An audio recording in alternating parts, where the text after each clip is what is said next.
예수님이 부활하셨습니다. 여러분 옆에 분하고 인사하시고 앞뒤하고 인사하시고요. 화면에 있는 분들도 여러분들 온라인으로 유튜브에 보면은 채팅창이 있는데 예수님 부활하셨습니다. 인사 나눴으면 좋겠습니다. 여러분들 온라인으로 예배 드시면 모르겠는데 현장에 계신 분들은 제가 너무 일찍 나와가지고 제가 이렇게 너무 일찍 나왔다. 제가 머릿속에 생각했던 계산은 이쯤 되지 않을까 했는데 너무 일찍 나와서 예배하는데 하여튼 여러분들 뉴스 같이 예배 드리는데 반갑고 또 하나님의 은혜와 사랑이 함께하는 그런 거룩한 예배가 됐으면 좋겠습니다. 그리고 모처럼 부활절이라서 많이들 나오셨는데 여러분 다시 한번 사랑하고 감사합니다. 여러분 긴 사순절을 보내고 여러분들 부활절을 맞았습니다. 평소 같으면 교회에서 이 특별한 부활절을 맞아서 다양한 프로그램을 준비하고 가장 중요한 절기를 지키려고 우리가 노력을 하겠죠. 근데 올해도 작년과 마찬가지로 긴 팬데믹으로 인해서 그렇게 하지 못하니까 예전과 다른 분위기에서 부활절을 맞이하고 있는 것 같습니다. 성탄절과 함께 부활절은 여러분들 교회에 굉장히 중요한 절기죠.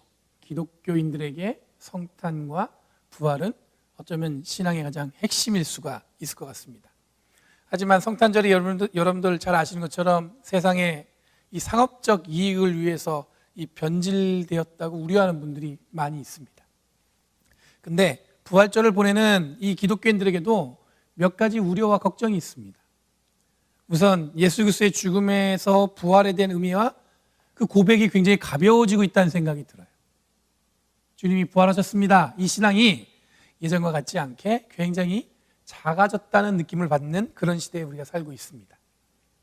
그리고 성탄절과 마찬가지로 이 부활절이 상업적 이익을 위해서 변질되고 있는지 그런 거 아닌가 이런 생각이 들 때가 있어요. 이때쯤 가면 마트에 가면 여러분들 달걀 모양으로 된 초콜릿부터 시작해가지고 온갖 것들이 쌓여 있죠. 그래서 오히려 교회보다도 마트에서 부활절을 느낄 때가 있습니다. 여러분 동정녀 탄생도 그렇고 부활은 예수 그리스도가 가지고 있는 특별한 사건입니다. 이 두 사건을 통해서 우리들이 경험하는 것은 뭐냐면 이 신비로움에 대한 어떤 객관적인 증명이 필요하다고 아우성치는 세상에서 우리들은 살고 있습니다. 거기에 정말 진짜냐 이게 물어보는 그 객관적으로 설명할 수 있느냐 그런 걸 물어보는 시대에 우리가 살고 있죠.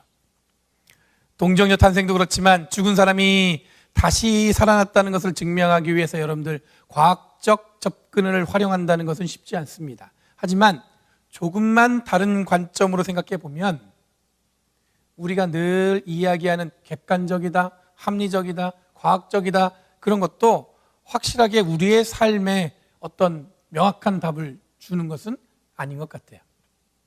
여러분 최근에 인공지능이라는 것이 굉장히 발달했습니다. 잘 아시는 것처럼 한동안 인공지능이 발달하면서 바둑, 체스 이런 경기를 사람들과 경기를 했죠. 여러분들 여러분들 굉장히 화제 있게 봤을 텐데 철저하게 인간들이 인공지능에 무너지는 걸 우린 다 경험했습니다. 그래서 요즘에 질문이 뭐냐면 인공지능 기술이 어디까지 왔을까? 그거에 대한 질문인데 몇 년 전에 이 구글이 로봇 바디를 만드는 회사를 인수했다는 기사를 읽은 적이 있어요. 그게 몇 년 전이었어요. 2년 전인가? 3년 전인가? 그러니까 무슨 얘기냐면 알파고라는 인공지능에 로봇 바디가 올라올 정도의 기술이 이제는 됐다는 얘기예요. 인공지능 그 정도. 그러니까 여러분들 그냥 컴퓨터로만 있는 게 아니라 여러분들 집에 혹시 알렉사나 이런 것들 있잖아요. CD나 그 정도가 아니라 로봇의 바디에 올릴 수 있는 그런 시간까지 왔다는 거예요. 그러니까 누가 또 물어봤습니다. 뭐냐면 그럼 터미네이터 나오는 영화, 터미네이터 영화 잘 아시죠? 굉장히 유명하잖아요. 그 영화에 등장하는 로봇은 언제쯤 나올 수 있을까라는 질문에 전문가들은 10년 안에 나올 수 있다는 그런 얘기를 합니다. 불과 몇 년 전만 해도 우리는 그 터미네이터라는 그 영화는 영화의 한 장면이지 실제로 여러분 우리의 삶에서 느껴지면서 볼 수 있는 것은 아니었어요. 요즘에 여러분 스마트폰으로 영화도 보고 음악도 듣고 전화기 이상의 기능을 사용하고 있습니다. 불과 몇 년 전까지만 해도 그저 상상해 볼 만한 물건이었죠. 요즘엔 지갑도 없이 스마트폰만 들고 나가면 어디서든지 물건을 결제할 수 있고 지갑 대신으로서 여러분들 그것만 있으면 든든하게 사용할 수 있는 그런 시대에 살고 있습니다.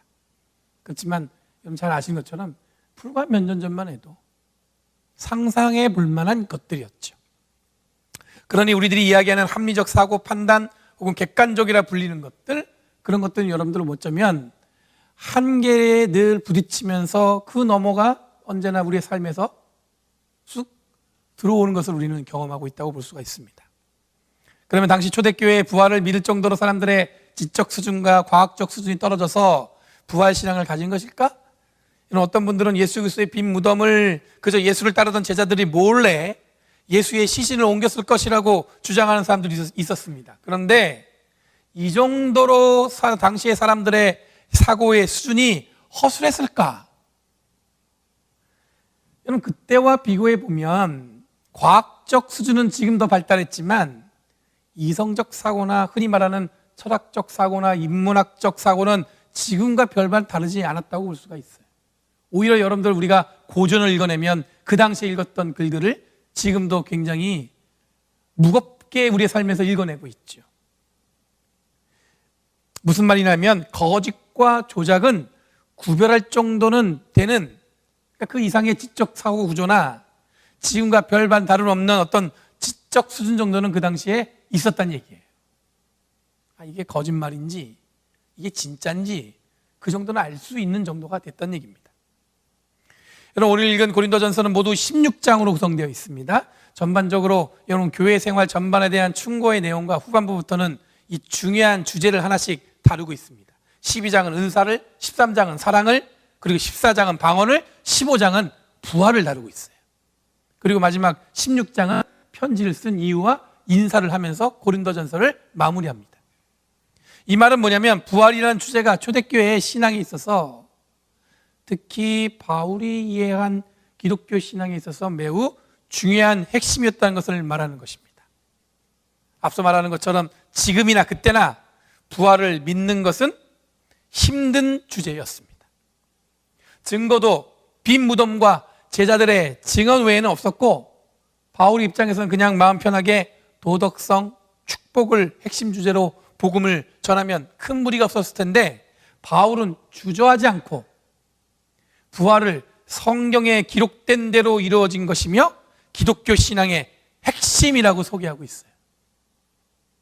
숨기지 않고 그게 바로 기독교 신앙, 예수 그리스도의 복음의 중심이라고 바울은 주장하고 있습니다. 그 이유는 뭐냐면 부활의 경험이 명백하게 존재했기 때문입니다. 당시 초대교회라고 해서 무조건 부활신앙을 다 받아들인 건 아니었습니다. 아마 지금보다 더 강력하게 이 초대교회 교인들은 이 교인들 사이에서 논란이 있었을 거예요. 정말 예수님이 부활하는 게 맞냐? 아니냐? 진짜냐? 맞냐? 여러분, 갈라디아서에 보면 그런 자들이, 부활을 못 믿는 자들이 다른 복음서를 들고 교회 안에 들어왔어요. 바울이 가르친 것을 다 부정하고 그들이 들고 온 소위 이 다른 복음은 교회 안에 분란이 일어나게 만들었습니다. 지금까지 바울이 가르친 예수 그리스도의 복음은 잘못됐다는 거예요. 그들이 들고 온 거는 들었을 때는 그게 맞는 것 같은데? 그런 느낌을 주는 내용들이었어요. 갈라디아에서 등장하는 다른 복음을 지닌 자들은 부활을 거부했던 자들이었습니다. 대신에 그들이 주장한 건 뭐였냐면 율법으로 다시 돌아가야 된다는 얘기를 한 거예요. 예수님이 이 땅에 오셔서 십자가에 달려 돌아가시고 부활하시고 또 우리에게 복음을 주셨는데 그건 다 잊어버리고 다시 율법으로 돌아가자는 거예요. 예수님의 부활을 부인했을 뿐만 아니라 예수님의 복음보다는 율법을 더 지켜야 구원받을 수 있다고 주장했던 사람들이었습니다. 이 바울이 전한 예수 그리스도의 복음과 완전히 이 다른 복음을 전하는 자들에게 마음을 빼앗기니까 갈라디아 교인들을 향해서 바울이 뭐라고 했냐면 어떻게 예수 그리스도의 복음을 떠나서 다른 복음에 빼앗길 수 있느냐고 책망하고 있어요. 아니 어떻게 그렇게 금방 마음이 바뀌냐는 거예요. 복음을 듣고 은혜 받고 변화되었다고 고백해놓고 어떻게 한순간에 마음을 뒤집어서 부활을 부정할 수 있냐는 거죠. 그런 자들을 향해서 바울은 오늘 읽은 고린도전서 15장 12절, 우리가 뒤에 읽지 않았지만 바울은 뭐라고 얘기했냐면 기독교는 부활 공동체라고 강조하고 있습니다. 여러분, 그러면 이런 바울의 부르짖음과 가르침에도 다른 복음에 빠지지 않았으면서도 예수를 믿으면서도 부활을 부정하는 사람들이 있었을까? 있었습니다. 부활 신앙이 없어도 예수를 믿을 수 있다고 생각하는 사람들이 있었어요. 예수를 믿지 않아도 교회에 다니는 사람들이 있었습니다. 여러분, 그때나 지금이나 어떤 실증적 사고에 익숙한 사람들에게는 이 부활 신앙을 받아들이기는 힘들었습니다. 그러다 보니까 자기 방식대로 믿는 자들이 생기기 시작했어요. 오늘날로 보면 여러분들 이걸 뭐라고 얘기하냐면 이단이라고 얘기하죠.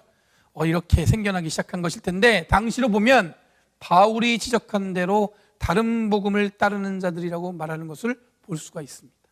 예수를 믿는 것처럼 보였지만 신앙이 없는데도 교회 나오는 거예요. 오늘날도 여러분들 그런 분들 계실 수 있죠.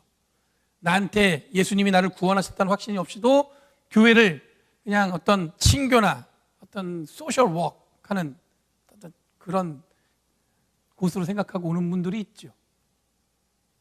여러분, 신앙생활을 오래 하셨거나 성경을 깊이 읽어본 분들은 아시겠지만 복음은 어느 날 뚝 우리들에게 떨어진 것이 아닙니다. 역사적 과정과 긴 시간을 관통해서 하나님이 역사하셨고 하나님의 뜻을 담아 예수님께서 이 땅에 오신 것입니다. 하나님은 여러분들 철저하게 구약에서부터 신약에 이르기까지 우리를 구원하기 위해서 늘 준비하시고 그 과정 속에서 우리에게 보여주셨다는 얘기예요. 고린도전서 15장 21절에 보면 바울은 한 사람이 죽음을 들고 왔고 그리스도는 이 죽음을 이김으로 사망 권세를 이겼다고 증거하고 있습니다. 한 사람이 죽음을 들고 왔다는 것은 아담이 죄인 죄가 우리에게 들어왔다는 거예요. 그리고 이 죄를 예수님이 십자가에 달려 돌아가심으로 부활하심으로 이겨냈다고 증거하고 있습니다. 바울은 철저히 여러분들 잘 아시는 것처럼 성경 교육을 받은 사람이었습니다. 그냥 단순한 교육 정도가 아니라 거의 성경을 외우고 있을 정도였습니다. 그런 그가 경험한 부활은 바로 뭐냐면 아담에 의해서 매여있던 죄의 문제를 예수 그리스도의 십자가와 부활 사건을 통해서 해결되었다는 것입니다. 그러니 복음은 하나님의 구원의 계획의 긴 역사를 통해서 우리에게 선포되어진 거예요. 어느 날 갑자기 부활이 우리한테 확 다가온 게 아니라 태초부터 하나님은 우리를 구원하기 위해서 준비하신 계획 중에 하나라는 것입니다. 그런데 이것을 단순히 내 입맛에 맞게 이해하고 해석하려고 든다는 것은 바울이 지적한 것처럼 다른 복음에 빠진 사람들을 말하는 것입니다. 이런 신앙은 바울의 표현대로 하면 뭐라고 얘기하냐면 헛된 것이라고 이야기하고 있어요.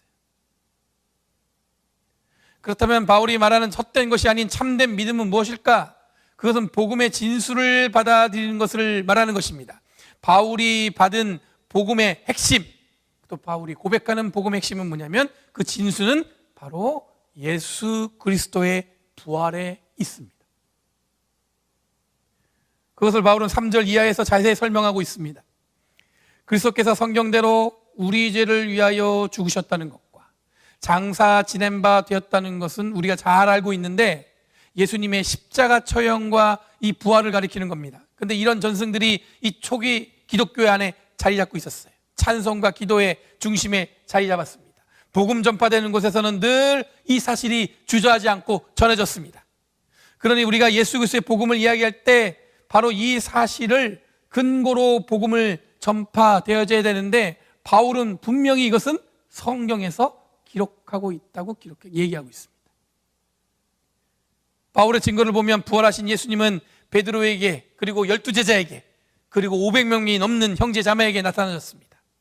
이를 통해서 바울은 세 가지 근거를 부활의 객관적인 증거라고 설명하고 있습니다. 첫 번째, 3절에 부활은 성경을 통해서 우리는 확인할 수 있다.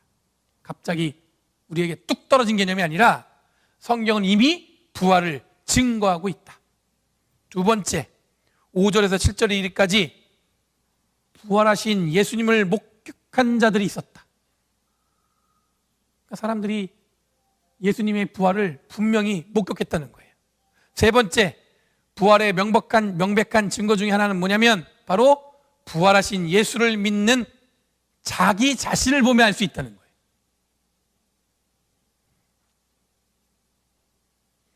여러분, 이 말은 여러분들 세 번째 증거는 바울뿐만 아니라 부활하신 예수님을 목격한 제자들이 어떻게 변화되었는가를 보면 알 수 있다는 거예요. 여러분, 이것을 우리들에게도 똑같이 적용된다고 볼 수가 있습니다. 성경의 깊은 내용을 이해하기 위해서 노력해야 하면 부활이 우리한테 확신으로 다가옵니다. 부활 공동체인 교회의 역사를 잘 알면 그걸 통해서 우리는 부활하신 주님을 경험할 수 있습니다. 그리고 마지막으로 부활 신앙을 우리의 신앙의 핵심으로 믿는 우리의 고백, 이 세 가지가 함께하면 복음의 진수에 우리의 삶이 놓일 수 있다는 거예요. 여러분들 일본 프리웨이가 유명하잖아요. 여러분들 이거 쭉 일본 프리웨이를 타고 쭉 남쪽으로 내려가다 보면은 이 산루이스 비스포라는 동네가 나와요. 제가 두 번인가 지나쳐 봤는데 굉장히 아름답습니다. 도시 자체가.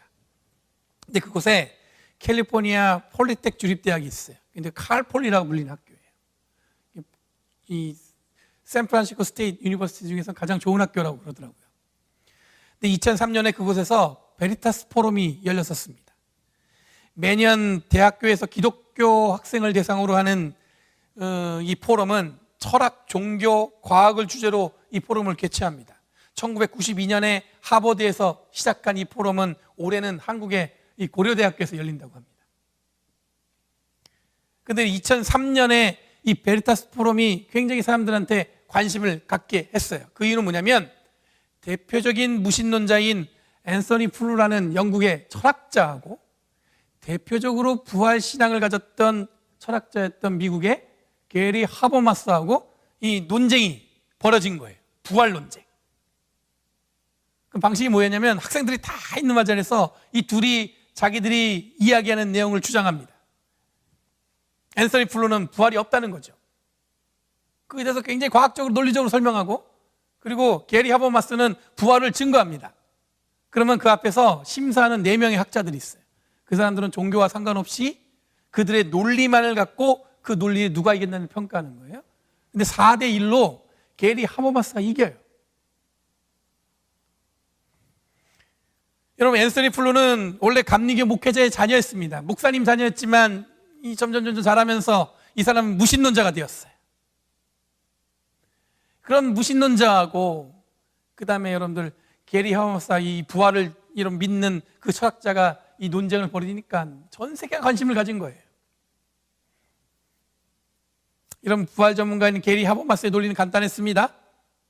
부활하신 예수 그리스도를 경험한 제자들의 변화, 그리고 그 이후에 일어난 교회의 변화들이 게리 하버마스가 신뢰한 부활의 증거였어요. 여러분, 예수님의 부활 이전에는 변변치 못했던 이 제자들의 모습이 예수님의 부활을 경험하고 능력 있는 제자로 변화되었다는 것입니다. 그리고 십자가 사건으로 완전히 소멸할 것 같았던 모든 그리스도인들이 예수 그리스도의 복음이 부활 사건 이후에 오히려 더 큰 능력으로 이스라엘을 넘어서 온 세계에 전해졌다는 것입니다. 이전만 봐도 부활은 의심할 여지가 없는 사건이라는 것입니다. 여러분들, 부활은 무엇으로 증거되었냐면 부활을 목격한 제자들이 변화된 삶으로, 부활은 우리의 삶으로 실제적으로 우리에게 들어온 거예요. 여러분, 결과는 아까 말씀드린 대로 무신론자였던 앤서니 플루가 이 논쟁 이후에 2004년에 자기는 예수 그리스도를 구주로 고백한다고 고백하면서 앤서니 플루가 그리스도를 영접하게 됩니다. 이런 이 앤서니 플루가 이 노철학자가 거부할 수 없었던 부활을 경험한 이 제자들이, 그리고 그리스도인들이 이 변화된 능력을 설명한 방법은 예수님의 부활밖에 없다는 데 동의한 거예요. 아무리 뒤져봐도, 객관적인 역사를 봐도 부활하신 주님을 경험한 제자들의 삶은 변화되었다는 거예요. 그때 이후로 제자들은 더 이상 두렵지 않고 세상에 나아가 복음을 전하는데 주저하지 않았다는 겁니다. 그럼 십자가에 달리신 예수님은 부활하셨고 그 대표적인 증거는 빈 무덤입니다. 그리고 그 능력을 보여준 것은 바로 변화된 제자들이고 변화된 그리스도인들이었다는 것입니다. 그러면 오늘날 부활을 어떻게 확증되어지겠습니까? 여러분들 어떻게 부활을 증거하시겠어요? 바로 저와 여러분의 변화된 삶으로 증거되어진 줄 믿습니다. 누군가가 우리에게 뭔가 증거를 주는 게 아니에요. 우리의 변화된 삶을 통해서 부활은 증거되는 줄 믿습니다. 제가 아는 분이 들려준 이야기인데, 이분이 어릴 때 부모님이 선교사로 부름을 받아가지고 스페인으로 가셨어요. 스페인의 그 항구 도시에서 이제 한국에 있는 선원들이 왔다 갔다 하는 그분들을 선교하기 위해서 선교사로 파송을 받고 어릴 적부터 스페인에서 학교를 다닌 거예요.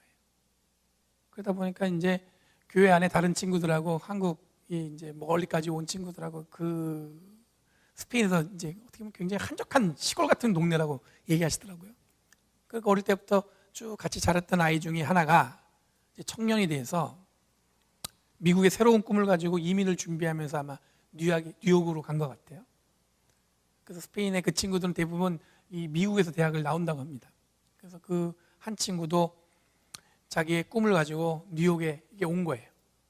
마땅히 갈 데가 없어서 아는 분의 소개로 뉴욕에 도착하자마자 어떤 교회의 부흥회에 참석했답니다. 근데 강사 목사님께서 그날따라 자기가 가진 것을 다 드리는 어떤 그런 헌신을 강조했다는 거예요.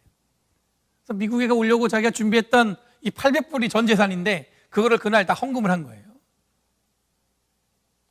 자기도 왜 그런지 모르겠대요. 그냥 뭔가 새로운 시작을 할 때 하나님께 나도 먼저 드리고 시작해야겠다, 이런 마음으로 그랬던 것 같아요. 그리고 마땅히 갈 데가 없으니까 먼저 뉴욕에 온 친구한테 전화를 걸어서 며칠 신세를 질 테니까 부탁을 해놓고 거기서 만나갖고 같이 뉴욕 지하철을 타고 이제 친구와 함께 가게 됐다고 합니다. 어릴 적부터 스페인에서 자랐으니까 이분들이 뭐냐면 한국말도 잘하고 영어도 곧잘 하는데 이 스페인이 편한 거예요. 그 둘이서 스페인 말로 자기가 유창하게 뉴욕 지하철 안에서 지금까지 미국에서 와서 경험한 이야기, 그리고 앞으로 어떻게 공부하고 어떻게 직장을 가지고 뭐 그런 것들을 막 이야기하면서 이제 아마 이야기를 나누면서 왔다는 거예요.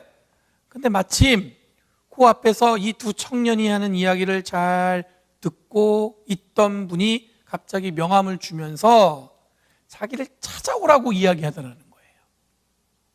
명함을 보니까 이분이 스페인에서 오신 UN 직원이에요. 근데 제법 직위가 높은 분이었던 것 같아요.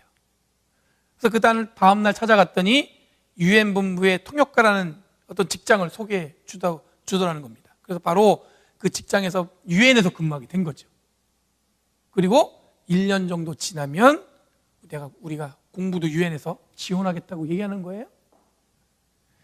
여기서 이야기가 끝나면 그냥 그런 이야기입니다. 그냥 한 청년이 은혜 받고 특별한 경험을 했구나. 그런데 제가 이 이야기를 나눈 이유는 뭐냐면 그 다음에 이 청년의 행동이에요.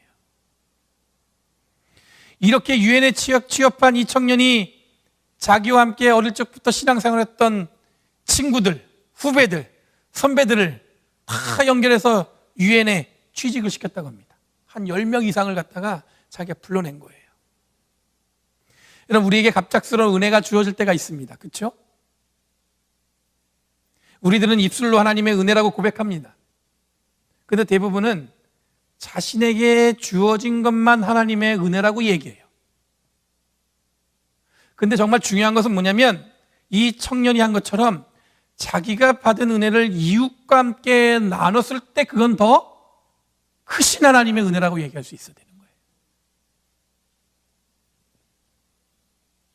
여러분, 부활을 경험하기 이전에 제자들은 자기 중심의 삶을 살았던 사람이었습니다.